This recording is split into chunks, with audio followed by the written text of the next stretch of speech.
बहुत समय पहले की बात है। एक विशाल और समृद्ध राज्य था जहां राजा आदित्य राज करता था। उसके पास वैभव, सेना और अनगिनत संपत्ति थी, लेकिन एक चीज जो उसके पास नहीं थी वह थी संतोष और शांति। उसी राज्य में एक गरीब युवक रहता था, ईशान। वह निर्धन था लेकिन हमेशा खुश रहता था। वह दिन भर मेहनत करता, गांव के बच्चों को पढ़ाता और अपने छोटे से झोपड़ीनुमा घर में चैन से सो जाता। राजा को यह समझ नहीं आता था, जिसके पास कुछ नहीं वह इतना खुश कैसे रह सकता है। राजा का सवाल एक दिन राजा ने अपने मंत्रियों से कहा, इस राज्य में कौन सबसे अधिक सुखी है? मंत्रियों ने जवाब दिया, महाराज, ईशान नाम का एक युवक है जो बहुत संतुष्ट और आनंदित जीवन जीता है। राजा यह सुनकर चकित हुआ। उसने सोचा, जिसके पास धन, महल और नौकर चाकर नहीं है वह सुखी कैसे रह सकता है? राजा ने ईशान को दरबार में बुलाया। राजा की परीक्षा। राजा ने ईशान से पूछा, तुम इतने खुश कैसे रहते हो? ईशान ने मुस्कुराते हुए कहा, महाराज, मैं जितना कमाता हूँ उससे अपनी आवश्यकताएं पूरी कर लेता हूँ, दूसरों की मदद करता हूँ और जो नहीं है उसकी चिंता नहीं करता। राजा को यह उत्तर अधूरा लगा।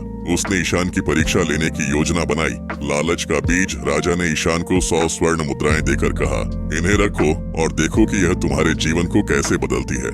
ईशान पहले खुश हुआ, लेकिन जल्द ही उसका मन बदलने लगा। अब उसे लगता था कि अगर मेरे पास और पैसे होते तो मैं अच्छा घर बना सकता था और भी सुख सुविधाएं पा सकता था। धीरे धीरे उसकी शांति खत्म होने लगी। वह रातों को सो नहीं पाता, हर समय और धन कमाने की योजना बनाता। उसे डर था कि कोई उसकी स्वर्ण मुद्राएं न चुरा ले।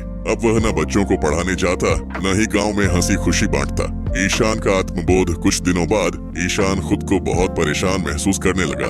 उसने महसूस किया कि धन ने उसे सुखी नहीं बनाया बल्कि उसकी शांति छीन ली थी। वह राजा के पास गया और स्वर्ण मुद्राएं लौटा दी। उसने कहा, महाराज, जब तक मेरे पास यह धन नहीं था तब तक मैं सुखी था, लेकिन इन मुद्राओं ने मुझे लोभी, डरपोक और बेचैन बना दिया।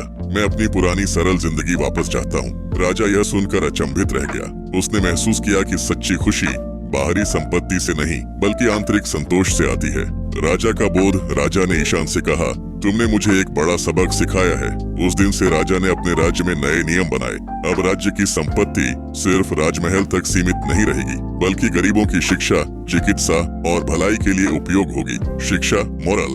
सच्ची खुशी धन से नहीं, संतोष से मिलती है। जितना अधिक हम प्राप्त करने की लालसा रखते हैं, उतना ही अधिक हम अपनी शांति खो देते हैं। सफलता सिर्फ बाहरी वैभव से नहीं बल्कि आंतरिक संतोष से मापी जाती है। निष्कर्ष, इस कहानी से हमें यह सीख मिलती है कि असली अमीरी पैसे में नहीं बल्कि एक संतोषी और सुखी मन में होती है।